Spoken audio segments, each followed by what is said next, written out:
Right guys, welcome to Angling For You. Today you join me at Birkwood Fisheries on Emily's Pond, and we're into the first fish. I don't think it's particularly anything big, but we are fishing groundbait and groundbait and pellet with meat on the hook. And I don't really fish Emily's Pond very often, so it's just a mixed venue, little carp like this one, little F1s, and loads of sort of silvers and stuff. This looks like a little F1.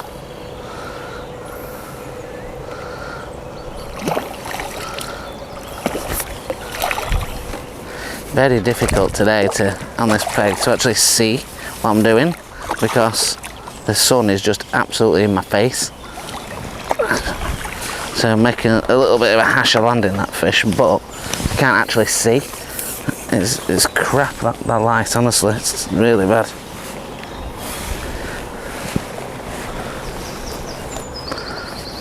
If one just got itself tangled up in the net. There we go. It's full of beans. A nice little F1 there, full of energy. And to be honest, what I'm doing today is relatively easy, and we will come in close and have a look through it. But in essence, it's simple. We've gone to the island and looked at depth. Now we're not gone right up into the very shallowest part water, which is around a foot deep. We've gone down on the slope, and we've fed a little bit of this groundbait mix, like I said, which will go into a little bit more detail. But what it is adrenaline baits, and it's the green sort of betaine one, and we've just put soaked micros in it as well. We've overwetted it so it drops like a stone effectively, and we've just put a couple of pots in, and every other cast at the moment while the fish are just starting, we're just potting in every other cast. If it becomes like they're competing, we'll look probably the feed rate, but just to start off, feelers way in. I've got a selection of baits with me today, meat being the prominent attack, and I've got groundbait and pellets, obviously, like I said, for the feed, but I've got soft hookable pro expanders, 6mm, sort of sonar bait ones, and I've also got corn, so it covers majority of what I want to fish with. It'll catch sort of skimmers and F1s, but hopefully it can pick out a few carp. I'm just trying to damage control the amount of silverfish that do inevitably get around your bait, which is quite a few in Birkwood. There's a lot of silvers, and I expect to catch them today, but to be honest, we're just out for a nice relaxing session, and whatever we catch, preferably it'll be slightly bigger fish rather than 2-ounce silvers, but that's fishing. That's another one. That's another little skimmer.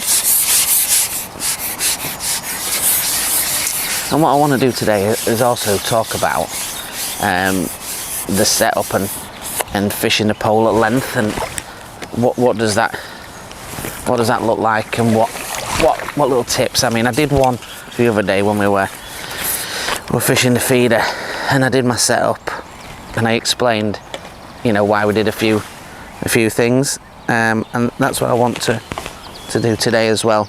We'll get a bit closer in for that and show you. But firstly, what we'll do is we'll change the camera angle. We'll have a little look in close at the rig and a little chat about it, if I can hook that on there, and see how we're doing it. Right guys, let's have a little look at what we're doing. So I'm going to start with the baits. Now, the bait, as you know, I've been using adrenaline baits for a year at least now, and I really get on well with it. And I used to use a lot of marine halibut and green swim stem, which are still fantastic ground baits. Of course, they are dynamite, but I found that with the adrenaline, they double mill it, and it was really fine, and the mixture just felt really what I needed for my type of fishing. And also they put 70% pellet in there, so it's really substantial, it's really attractive to the fish, and I just get on really well. And obviously, you know that I use the four different colours: black, red, green and yellow. Now, earlier this year we did really well with the yellow, which is a Scopex flavour, but today, I don't know if you can pick it up on camera, but the water's quite green. I don't know if that's a dye or it's to do with the makeup of the lake, but it is quite a greeny coloured lake. So in that sense, I've gone with a green type of ground bait. Now, this is really important when you match things up, and a lot of time you can do that by having a look at the water or looking down the edge to see what colour the sill or the bottom is, and sometimes it's brown and you need a more browny sort of crummy colour. You know, sometimes you need a darker colour. Sometimes if it's clay, you need a reddy colour. I mean, this is not to say, look, that you can't use those other ground baits on anything that's not the same colour. I mean, I tend to put it towards that when it's colder, or when it's not fully on, so it just doesn't stand out too much in regards to a foreign object. That might be completely contrary to what other people think, and that's just my methodology of thinking. So now that that's out of the way, we're going to go into that. So the ground bait is just here in this tub, and as you can see, if I squeeze it, is very heavy. It's almost a swingable paste texture, and a lot of people again would riddle and pass it, and for certain types of fish and certain types of ground bait, I also do this. But in this sense, I want it to go down fast, I want it to be heavy, and I want it to stay on the floor and keep them on the floor, and I want it to stay at the bottom of the slope. So I've made it a little bit wetter, and it does break down well in the water, but I know it's going to settle on the bottom, and it's got those little soaked micras in there, and I've only soaked them for about 30 seconds because they will absorb some moisture from the ground bait as well, and you know that mix goes straight down to the bottom, and it creates a nice little area for the fish to graze over. And then obviously we've got the meat. So the meat is a Jackson special. He cut it up for us last night, but you might not able to see that, but around 4mm cubes. Now there is some bigger cubes in there for later on down the edge, but you can get a cutter. Personally, I just like to cut them. Yeah, they might not be all the same uniform, but I don't know, it's just me. So I prefer a spam, and the reason I like that rather than a chopped meat is because spam is easier to hook, and it stays on the hook on the strike and on the ship out, whereas a chopped meat, what that effectively is chopped meat pressed into a tin, so eventually it will come out and move back into sort of shaved pieces of meat, so you don't always get a good hook hold, and it can be quite tricky to fish with. Great for for paste or ground bait or anything like that if you're going to put it through a sieve, but personally, spam, polony is also a very good meat that's cooked in that sort of pressed kind of way. The second of the three baits is pro expanders. Now, if you've ever used pro expanders and you like expander fishing, or you like soft pellet fishing, and you haven't tried pro expanders, then you need to. I use ringers for years, and I still rate ringers, but pro expanders are so much more tough in regards to, you could almost cast one. I think you probably could. They just seem to stay on a lot better. They're still soft, but they stay on the hook a lot better. Now, I don't put them in a tube and use a vacuum or anything pellet pump to do that. The way I do it is I cover them in water overnight and just leave them to swell up, and then I grab one and I pinch it under the water and release it under the water, and it'll sink every time. And I do that, and I've always done that, and I think that's just the way that I like to fish them. So you know, each to their own. It's just another product you don't have to buy, isn't it? And then corn. I'm not going to get those up. You obviously know what a sweet corn looks like, but a little bit of sweet corn to use. Again, it's always a good standout bait. And I haven't brought any maggots or anything like that, because you'll just get silverfish continuously all the time. Now, the rig itself, it's light enough to land this skimmers, this hybrid elastic, which is about 10 to 12, but it will power up if you get some bigger fish on there as well. And the rig is dead simple. It's probably around 3 foot or close to, and it's 014 power micron line. We've got a little Guru float, and it's a 0.25 gram, and it's just a nice little float. It's great for islands, it's great for fishing down the edge, and I just really rate it. I get on really well with it. So I've got a little midi tower pot, which for me is some of the best pots that you can get. The midi tower pots, you can just squeeze them on and they're perfect. And the hook that I've just put into my finger, which is still super sharp, is a midi hook, and I'll have a little look to hand, because I believe I've got them to hand, and I have. It's a KM1 16 midi hook, and these are like nice little carp hook, bagging carp they call them. They're really sharp, as you've just seen from me nailing myself in the finger, and they stay sharp, and I think it's something that, you know, I've tested that Midi have sent through, and I'm getting on really well with them. Actually, we had a good session at Lindome, some good fish, no hook pulls, and you know, it's strong little hook as well. We had some bloody good fish on it last week. And in regards to the rig, now, shotting wise, it's not a very conventionally shotted rig. I've got no shot down the line. I've got a little bulk about an inch from the float, and I've got another one dropper about halfway down, and from that one I've let the line drop freely. Now I want it to lay in nice and gentle.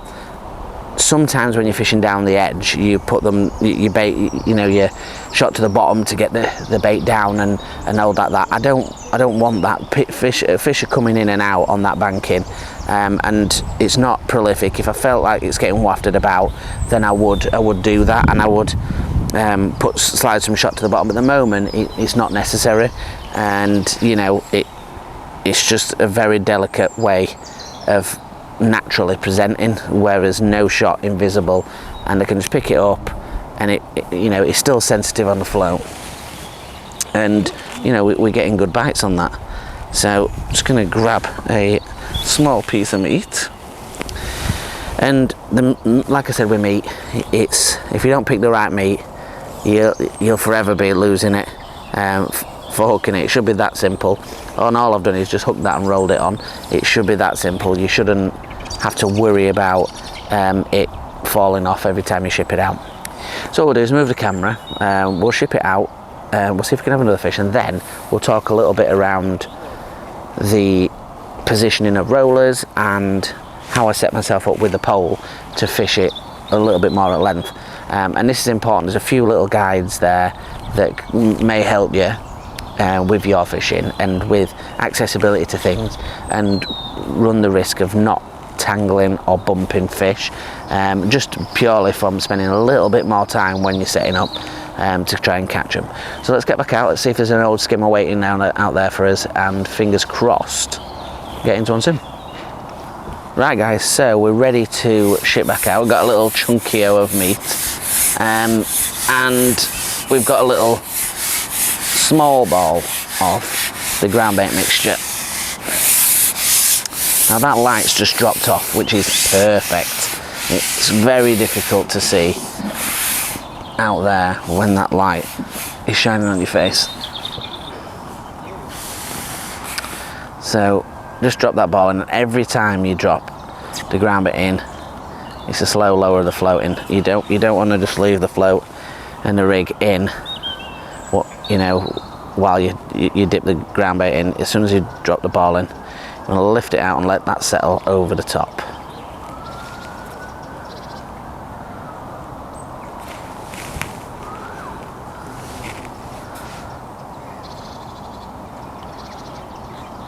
You may have seen with this rig that there is a small lash. Now a lash is the distance between the tip of the float and the tip of your pole.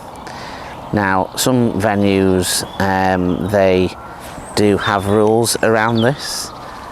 I don't think that Birkwood does, but I mean it's there's about 6 inches anyway, so it's well under most governings. But the reason for that is just missed that one. The reason for that is that when it's not windy, it just gives me a direct, quicker pick up on the strike. The shorter that lash is, the more direct you are with it. The more longer it is, obviously you've got wasted energy within that lash. You can only usually get away with that when you've got still conditions like we have now, or maybe you're fishing in close. You will struggle if you're fishing and it's windy, because as soon as you blow your pole tip around with the wind, obviously with having a short lash, you are going to be pulling the float out of the water. So be aware of that. I would say if you could be within 8 inches on average, if you can help it, then that's probably more than adequate. What I would say is if it's windy, just obviously you should have a back shot anyway, and that just sinks the line. I can get away with it today because it's not windy, but a back shot, that were fish just knocked into it then. A back shot, when you've got a little bit more line, effectively just keeps it tighter. There's no slack line, and again that keeps you more directly in with your hook, and that is obviously going to get you more bites and better hookups. So there's definitely fish out there, so that's good. We're not going to put any more bait in just for now. Just going to continue to go out there with a bit of meat. And the other thing is, if you're going to fish meat, same as expanders, you have to be prepared that you're going to be shipping in and out, because if you know, like that, if you get a liner or a fish swims into your bait, or you get a false bite or you strike or something, the likelihood is it's going to come off and you're going to have to ship back in. But for me, it outweighs, if you're catching, it outweighs itself. Obviously corn, a little bit more stable, but you're going to have the same problem with an expander. The pro expanders do stay on a little bit better than some other expanders, but still can be affected. I do think there's a few maybe F1s around there. I mean, there's probably still some skimmers there, I would have thought, but I've got a couple of swirls and a definite liner just then. So it makes me feel that there might potentially be some bigger fish in there in the vicinity, but there'll be also a lot of little fish as well. So fingers crossed. Right guys, so we're going to start next to the box. We're going to pick up the camera and move it around into different areas to show you different things. And I'll probably pick up the camera and zoom in on closer things. But we're going to talk a little bit around safety of the pole to start off with. Now, the pole itself, of course, we have the pole nose bungs, and in each section, as you can see, we have a little bung. Might be a bit easier to see in this one. As you can see, the orange in there, you can get them in various different colours, and that's pole nose bungs with Stuart Jolly. And every part of my pole always gets those in, and it just stops it chipping against things. If you drop into the water, it stops it from sinking. All sorts of reasons why you should look at getting them. So that's the first part of the safety. The second part is a pole sock. Now, you don't always have to have this type of pole sock. There's multiple different pole socks out there, but I do like the new pole safe system from Preston, and the reason why, so for example, at the moment, we're just going to drop that out of the way. At the moment, I've got my pole in one long line, so I don't actually need to have my pole separated. But if I were fishing a venue where I didn't have a lot of space behind me, or I were using 16 meters, then I would divide the pole on my rollers, which we'll show you. But this little part will keep hold of the section and stop it rolling into the water. Now, with your pole, setting it up, you always have it on a slight angle down towards the water, so it sits into these. Now, if it's windy, the pole sock obviously helps with the pole not blowing around, and keeps it safe and secure, stops it going into the water. But equally, it is there to just hold the pole in place. It's not windy today, but I would always have it in there. I know it's safe. I know it's not going to move around. So number one, other than pole nose bungs, when you're fishing, is to have a pole sock of some description. Now, I've moved this around. Now, obviously you're looking left-handed for me, and it would be on the opposite side if you were right-handed, which probably 90% of people are. I've moved this around, so I used to have it on the end, right next to the water, and what I've found doing, mainly to do with the filming, is why I did it. And I've done this for years, and we're talking since I've fished 15, 20 years. I've always had it on the front, so I've moved it to the middle, and I've found it so much better. I can get in and out for filming, but when I'm fishing an edge, I've not got the pole sock in there or the pole laid across or anything like that. It's out of the way. It's to hand. It's right next to me. Rather than reaching forward, it's reaching here and it's reaching here. It's really convenient to how I fish. And you can get dual ones of these as well, not necessarily Preston, but you can get dual ones where it's 2 pole socks, or you can get a spray bar and add 2 socks to it. But this system, this pole safe system, just comes with that. So just keep that in mind if you want a double sock and you prefer that, because you're not so keen on a tulip on your sections, then that's another option. I have got one of those, so we'll show you that. So that is how I would have it, and this is why I've moved it back to the middle. That would be equally the same on the right. It clears everything. It's doesn't affect my drawers opening whatsoever. Getting into my drawers, the distance is enough that I can open the drawer halfway and I can open it full and get to what I need in the back easily without worrying. And that is an essential part, and that's something that you sort of get used to, and maybe that you have to adapt as you go along with your fishing. And I'm not saying, don't get me wrong, I'm not saying you have to go out and buy all these fancy gadgets and bits and bobs. If you can get away with pole fishing with one roller, and if you want to rest it on a bag, you can. What I'm saying is, this is the way I set up, and this is the safest way I've found for me to fish. So that's the way we just need to intend it. So what I'm going to do now is move the angle to the other side and just show you how I store the kits when I'm not getting used, or I'm fishing multiple different areas that are different depths. You have to store them somewhere, and I've got obviously something to show you how I do it. And again, there's lots of ways, but we'll talk about that when we flip the camera around. Right, boys, so we've moved to the other side. So you can see I have my tray on the right because I am left-handed. Now, there's various different trays that are out there on the market. I have the 2 Ventalites.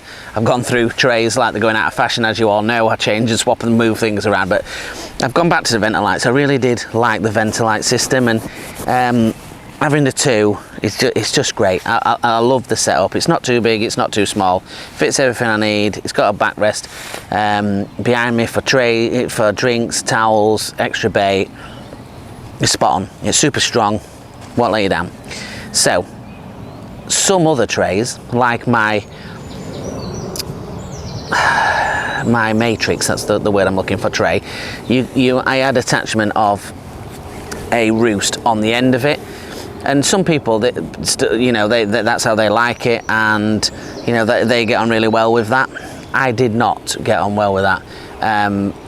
I got a Preston tripod roost to have on the other end, but what I found with the problem was it's too far away. I'm sure. Look, if I'm reaching to it, I'm at full stretch trying to reach it, then I've got to get it off the rest.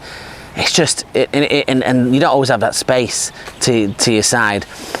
So I went back to something that I used years ago. Now, I've had the kit safe and I've had the Pro kit safe as well with the 2 triangular legs. Now the 2 triangular legs one is the most sturdy of the 2, but not always have you got the luxury of having the space to again put the leg part of it. So I went with the original kit safe. They're not massively cheap, they're about 60 quid. You pick them up second hand for 30, 40 quid if you're lucky on Facebook Marketplace. They don't usually hang about, to be honest. But what I've found out is that they're really, really good for holding those kits. Now, as you can see, I've got an additional kit here, and I've got my cupping kit, and I've got an additional kit behind. Normally that can fit rods and or other bits and bobs on there, but it's straight out the way. I can change the angle, can change the rake of it, move it around, don't have to stick to the floor, and it's easy to do.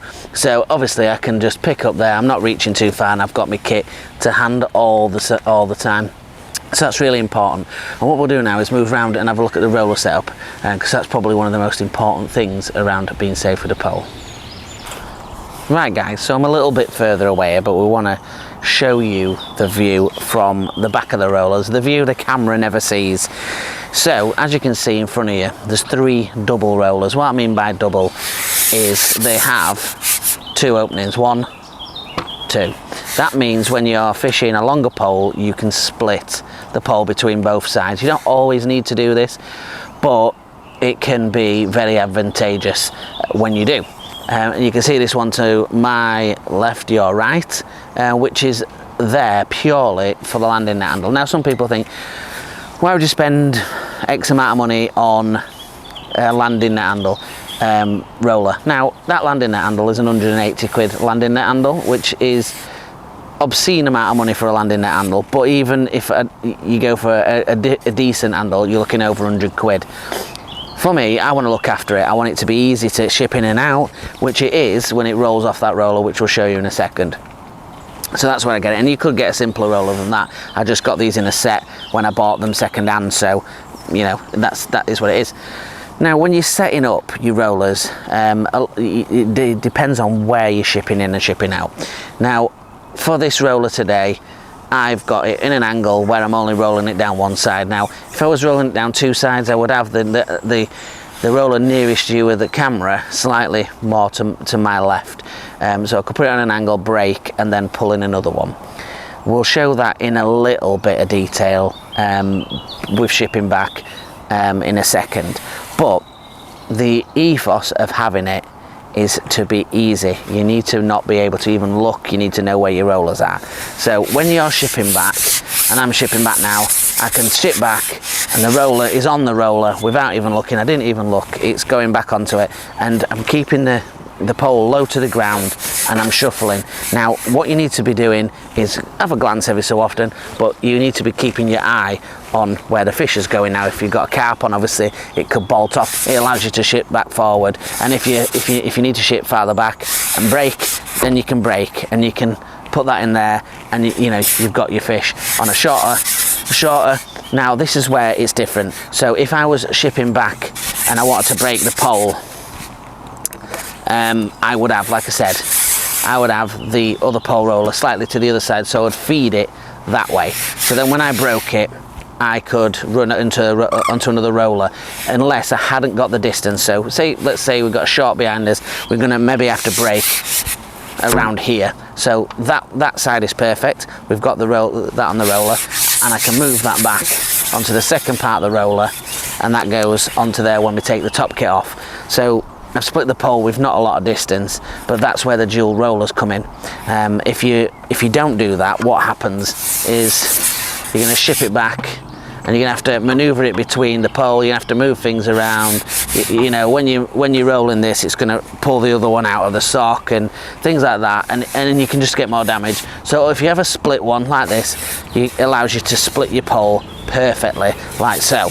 Now, how I've got it set up today, I'll show you the way we're rolling it back. So we've rolled it back, we've got the fish on, we're keeping it low, and I'm watching the elastic, and then that hits the back roller. I didn't even need to look, I know it's perfectly in line with the back roller, and I've taken it all the way up. I've taken the top kit off, that sits in my pole sock now. That's you know, nice and safe, it's all on there, and it allows me to do without even thinking or without even looking. But there's some other key important bits that we'll have a look when we move the camera a bit further side on, and we'll talk about that. The next thing, which I was going to say before, is the landing net handle. Now the landing net handle sits, and this is all the orchestration of where you've got your stuff. There's this to your left and there's the pole to your right, so you need to make sure that you take the time to have a look where you've got it.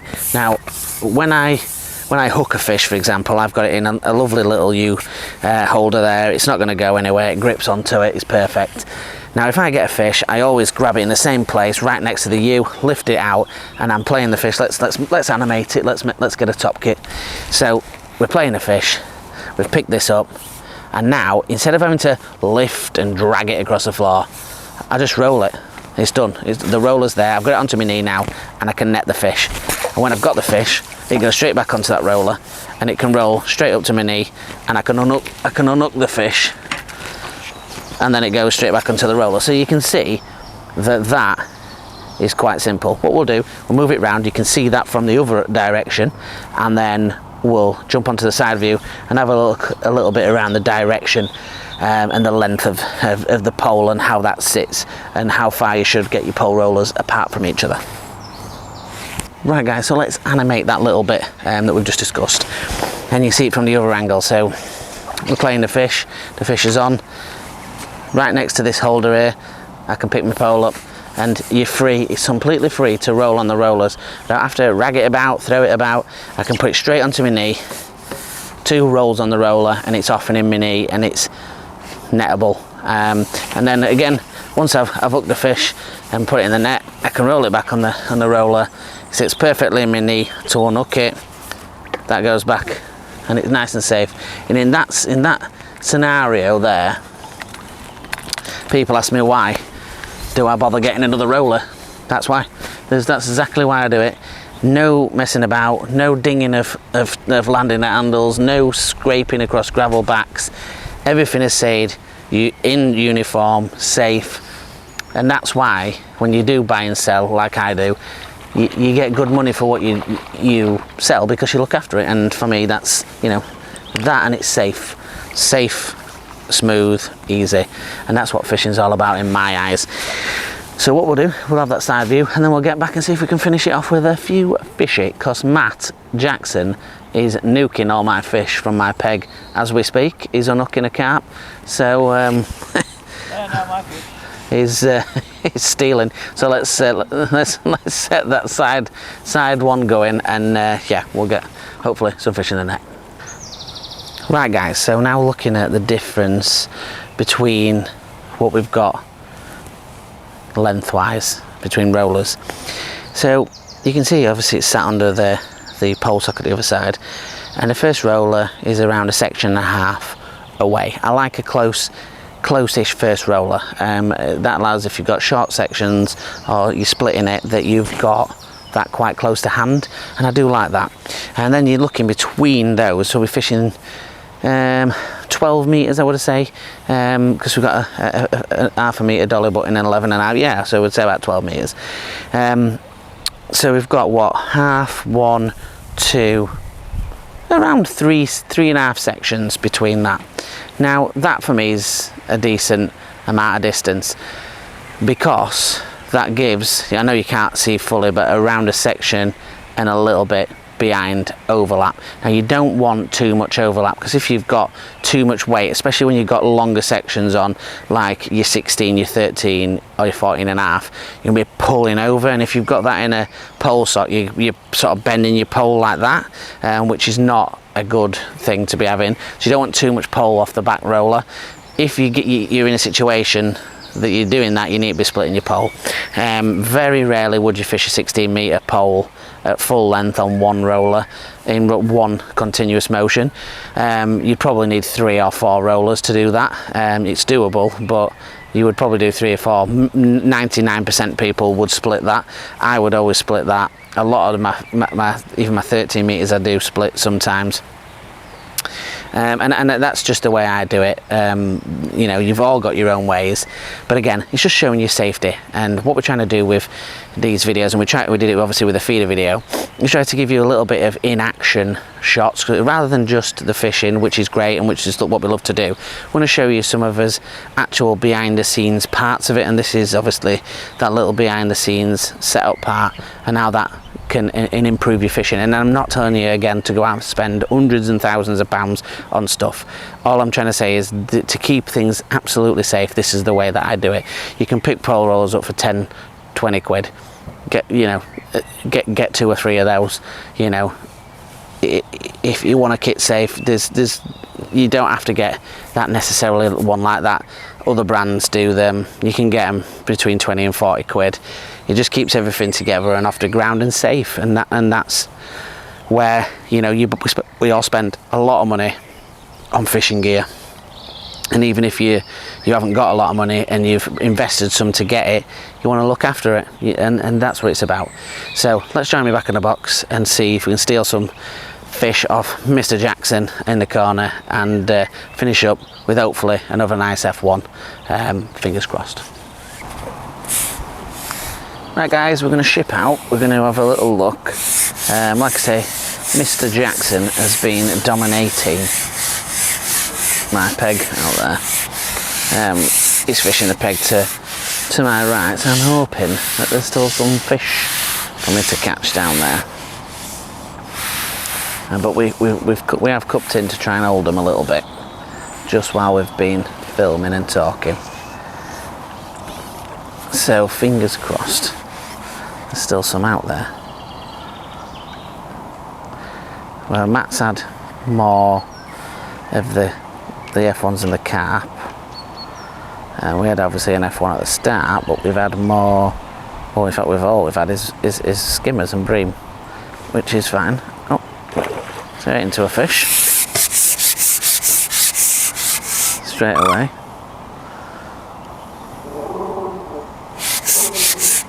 Now, there's a good chance that this one's foul hooked because of the way that it took off.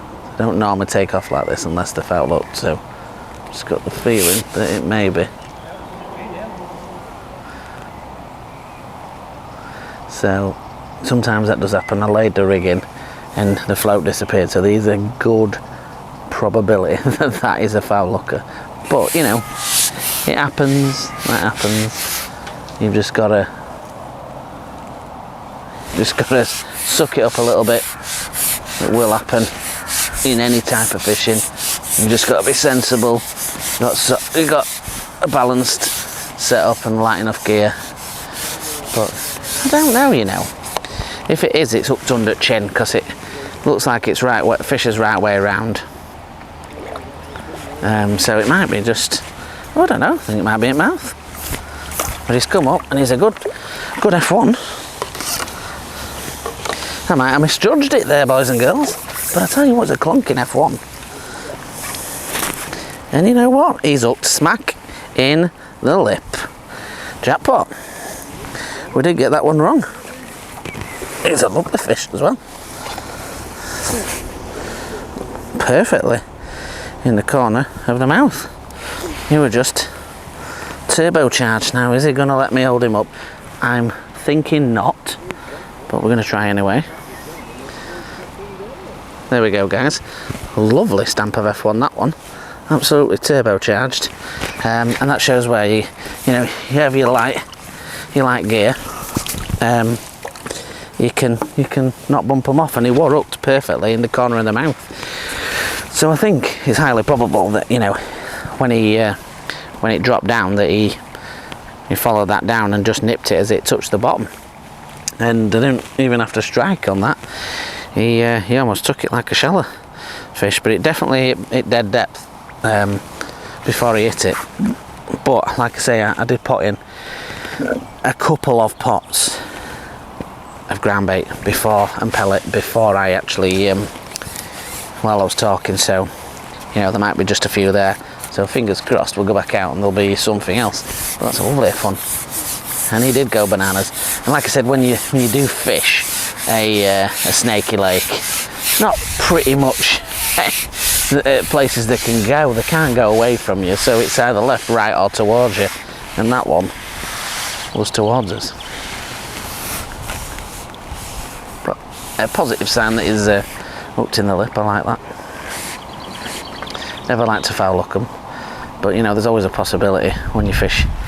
You're fishing up against features, or you're on a slope, when they're coming in and out, especially when you're feeding ground bait and things like that. And that's why I try to overweight it to keep it on the bottom, and to sort of stop the chances of that. But obviously he wasn't. He was hooked in the lip. He just went for a little bez around, I think.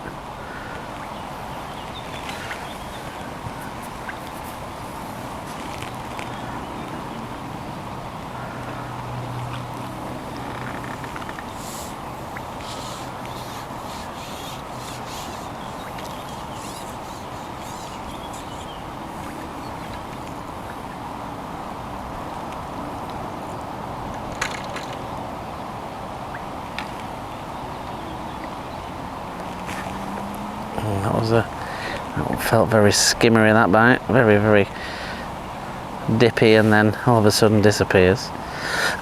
And I am trying to use the smaller cubes of meat. When I'm fishing a 16s hook, I'm not going with, you know, big bits of meat.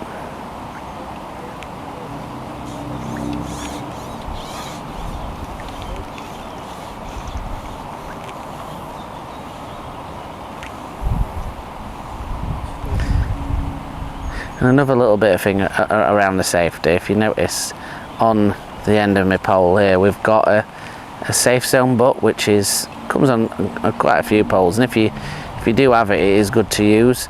I've got one that it sort of turns round. This is between 11 and 13. I've got another one that's 14, 16. I've got another one that does 9 and shorter. And what they're for is, especially when you're fishing at distance, or you're fishing for something that's you know, you're striking a little bit harder, it just takes away the pressure on the joint when you're striking it. That wind is quite chill now, but I'm gonna have to suffer it, boys, because I have not brought a coat, because I am special, that is for sure. I've been feeding my margins as well with just some 4 mils, as my daughter's going to come and visit me in a little while to have a little go, and that might be a good opportunity for her to potentially catch something bigger than a silverfish. So I've been feeding it up, but I'm tempted to go on it myself, because there's definitely a few fish there, but we'll try and withhold temptation.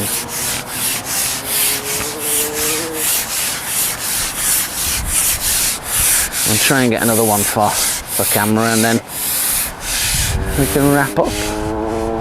Obviously not for me, I'll be continuing to fish through the day.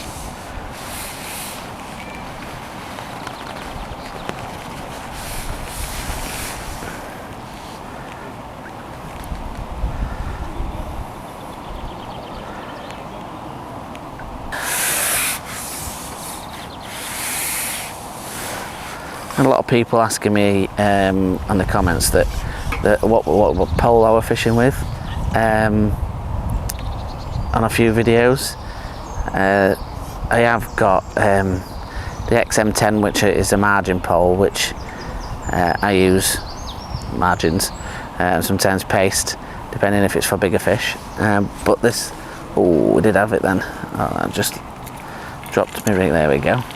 But this one that I use is the XZ65, which is Middy's flagship pole, which is just a dream. As you can see, it's very, very stiff, very light, very strong. Love it. It's fantastic. I've had it for coming up towards a year now, which is a record probably for me and my poles. But it is a superb pole. You know what? The great value as well. If you were to buy one new now, I mean, they're a bit more expensive when they first came out.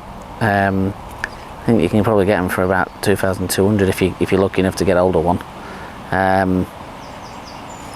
The spares are a little expensive, I will say that is the slight negative to it, but you know, you are getting a better package for the money that'll be cheaper than your rivals. I mean, I'd put this up against the X90 all day long, I'm telling you. The only thing I like probably more about the X90 is just the roller puller system, but to be honest, they're all, the MIDI doesn't come side bushed, they're all reinforced, ready to drill. That feels like a skimmer. They're all ready to drill, so if you did want to put a roller puller bush in it, you could do. So it's no problem. Monsieur skimmer. We'll have another drop, see if there's anything a little bit bigger to finish on, but I don't want the video to go on too long for you all. Nice little skimmer.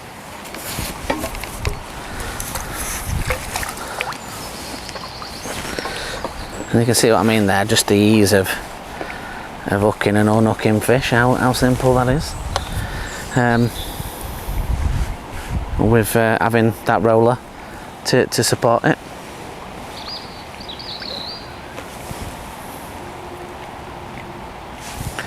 And we'll just throw a few more Pelitos in there to keep them going.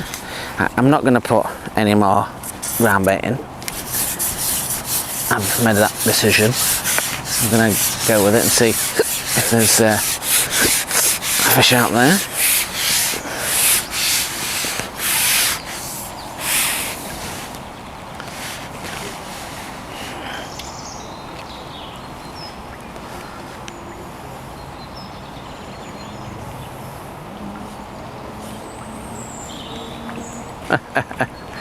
Oh, that roach took that on drop, and that was on his.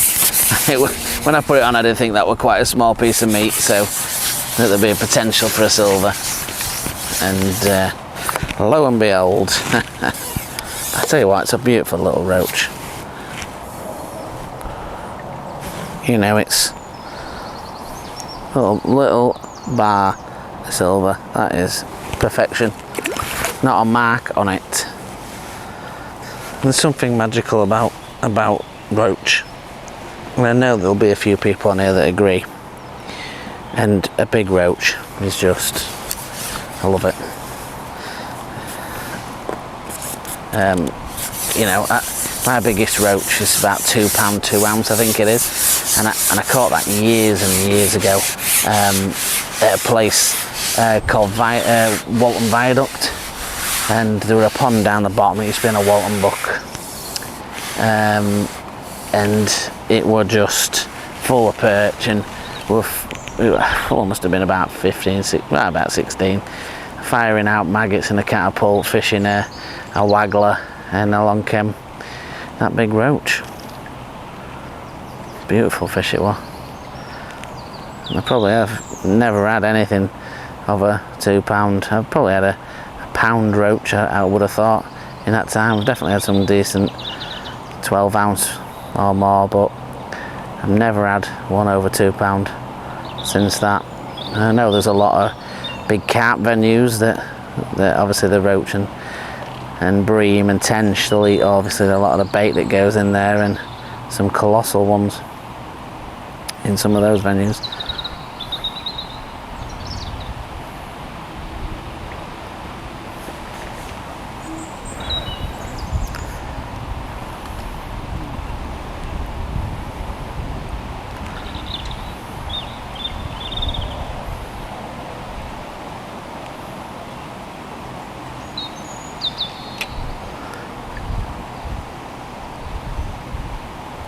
Just a little bit of debris zuzzing across, which is a bit annoying, so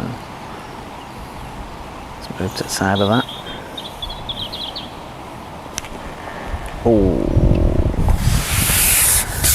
probably struck that a little too quickly then. What a positive bite that was. I think that was another F1.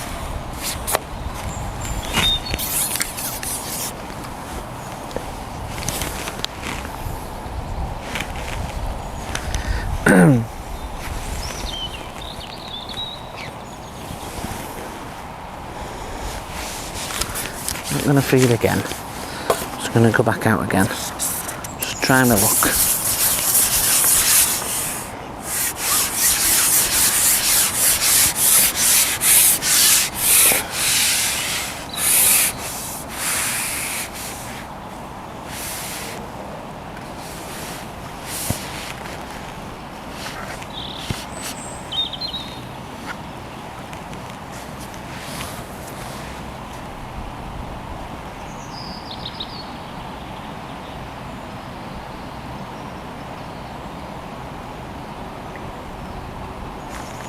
There we go. That was a good bite. And again, looks like it's another F1. And they go straight. Ah, there we go. Look. Just let go, but I didn't think that one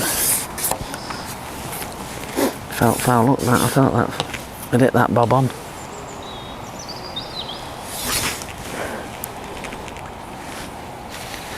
But it is a little look sometimes, and you have got, well, I'm going to put a smallish piece of meat on, but sometimes you just don't get the seat you want on it.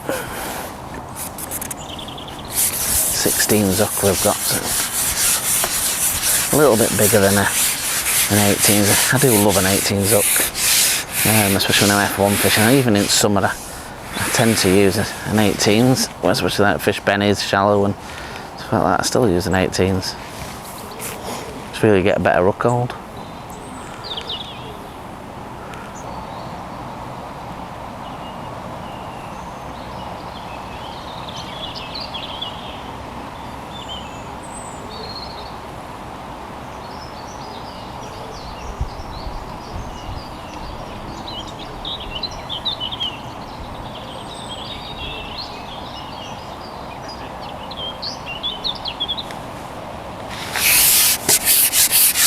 Another skimmer. I do love that meat.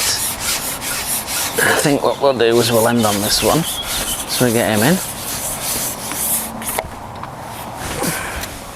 There's a nice little skimmer to end up.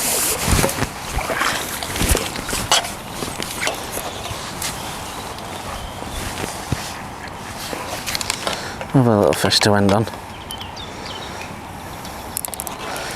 Beautiful, absolutely fin perfect. Let's put him back in the water.